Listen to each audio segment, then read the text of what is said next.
দুরবস্থা আমাদের হয়েছে। ওর বদলে একটা যদি অ্যাডভোকেট দাঁড় করাতো এই দুরবস্থা হতো না।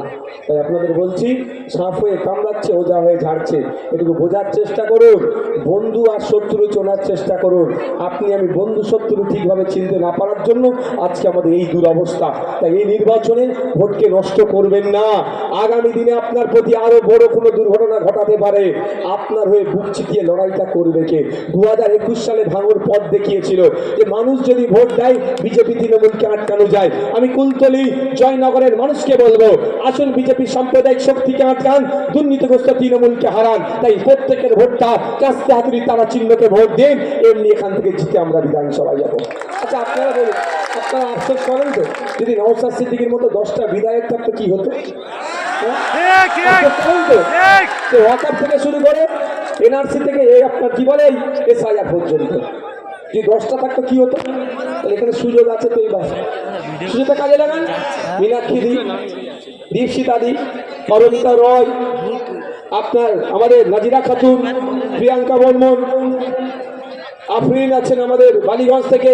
আমি মহিলা ব্রিগেডের কথা বলছি। এরা বিধানসভায় থাকলে যে কেউ মুখ্যমন্ত্রীর চেয়ারে বসে এটা বলতে পারা সাহস দেখাতে পারবে না যে রাত 8টার পরে মহিলারা কাজে না যায়। এরা বিধানসভায় থাকলে বলার সাহস পাবে না। তাই আমরা বলছি বামপন্থীরা, মীনাক্ষী দি, দীপশিতা দি, আপনার প্রিয়াঙ্কা বর্মন, নাজিরা বলছে মহিলারা 8টা 10টা 11টা 12টা 1টা 2টা 3টে 4টে বড় কথা নয়, নির্বিঘ্নে বাড়ি থেকে তার কর্মস্থলে যাবে, আবার নির্বিঘ্নে কর্মস্থল থেকে বাড়িতে আসবে। সমস্ত নিরাপত্তা দেওয়ার দায়িত্ব মীনাক্ষী দি, দীপশিতা দি, প্রিয়াঙ্কা বর্মন, নাজিরা খাতুনেরা মাথাতে তুলে নেবে। কোনটা চান? রাত 8টার পরে ঘরে ঢুকিয়ে দেবে না সে তার অধিকারকে বাস্তবায়ন করবে? কোনটা? অধিকারকে বাস্তবায়ন করবে। অধিকারকে বাস্তবায়ন করবে। শুধু এই ধরনের অজস্র উদাহরণ আছে। আমি আপনাদের বলবো, মমতা ব্যানার্জি এখন নিদান দিয়েছে, শুনেছেন তো? হজে না যান, বুঝতে পারছেন তো? তো নিদান দিয়েছে, আজকে হজের কথা বলেছে, কালকে বলবে 5 ওয়াক্তের জায়গায় 3 ওয়াক্ত পড়ো, বলতে পারে, বিশ্বাস হয়ে যায়। ঠিক আছে? তো আপনার উপরে দেখুন, বামেরা ধর্ম নিয়ে রাজনীতি করে না, ঠিক কথা, বামেরা ধর্মস্থানে যায় না, ঠিক কথা। কিন্তু আপনার বামেদের মুখে 34 বছর বা এই লাস্ট 15 বছর একবারের জন্য শুনেছে যে এবারে হজটাতে পড়ে যাও? হ্যাঁ,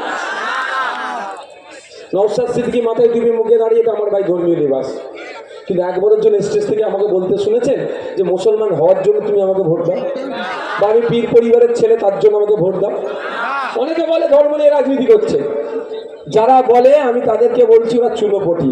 একবার ডিবেট হোক, একদিকে মমতা ব্যানার্জি বসবে, একদিকে নওশাদ সিদ্দিকী বসবে। এটা আমি প্রমাণ করে দেবো যে মমতা ব্যানার্জি ধর্মকে সামনে রেখে ছাড়া রাজনীতির এক পা ফেলতে পারবে না, আর নওশাদ সিদ্দিকী শিক্ষা, স্বাস্থ্য, কর্মসংস্থানের বাইরে একটাও কথা বলে না।